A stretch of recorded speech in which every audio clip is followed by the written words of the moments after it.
Hong Kong 6 এর ফাইনালে বাংলাদেশ বনাম হংকং চায়না মুখোমুখি হয়। 6 ওভারে বাংলাদেশ দুর্দান্ত ব্যাটিং করে আকবর আলী, আবু হায়দার রনি চমৎকার ফিনিশিং দেয়, 121 রানের মতো টার্গেট দেয়। তখন মনে হচ্ছিল বাংলাদেশ হংকং চায়নাকে 6 ওভারের মধ্যে 121 রান ডিফেন্ড করতে পারবে। তবে মোসাদ্দেক হোসেন সৈকত বাজে বোলিং করেছে। এত অভিজ্ঞ সম্পন্ন খেলোয়াড় হওয়ার পরেও দুই একটা বল ডট দিতে পারে নাই।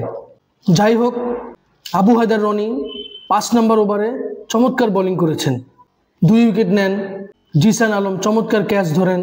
তবে লাস্ট ওভারে যখন হংকং চায়নার 5 উইকেট চলে যায়, হাতে 1 উইকেট থাকে এবং 6 বলে 30 রান নিতে হবে, এইরকম সমীকরণে বাংলাদেশ ম্যাচ হারবে কল্পনাও করতে পারি নাই। আমি ভেবেছিলাম হাবিবুর রহমানকে বল দিবে, না, আকবর আলী বোলিংয়ে চলে এসেছে। আকবর আলীকে তো আগে কখনো বল করতেও দেখি নাই। এত বাজে বোলিং, কোনো গতি নাই, এক লেন্থের বল, ওয়াইড লাইনে প্রত্যেকটা বল করেছে। একটা বল ইয়র্কার স্টাম্পে করার কোনো খেয়াল নাই। আকবর আলীর কাছ থেকে এটা আশা করা যায় নাই। তবে এজাজ খান চমৎকার ব্যাটিং করেছেন। আমার কাছে তো মনে হচ্ছে বাবার আজমের মতো হিট করে।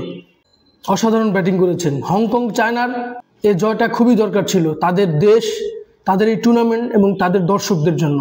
তবে বাংলাদেশ হতাশ করেছে, একেবারে জিতা ম্যাচ সেখান থেকে হেরেছে।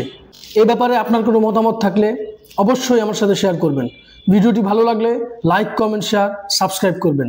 ধন্যবাদ।